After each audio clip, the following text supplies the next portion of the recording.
Next हम एक और इंटीजर लेंगे, इसको हम कहते हैं बी का नाम दे देते हैं, और नेक्स्ट हम लिखते हैं सिस्टम।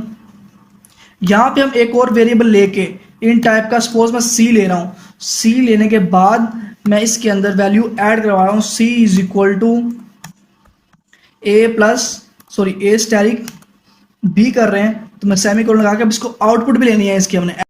इसके अंदर हम लिखते हैं रिजल्ट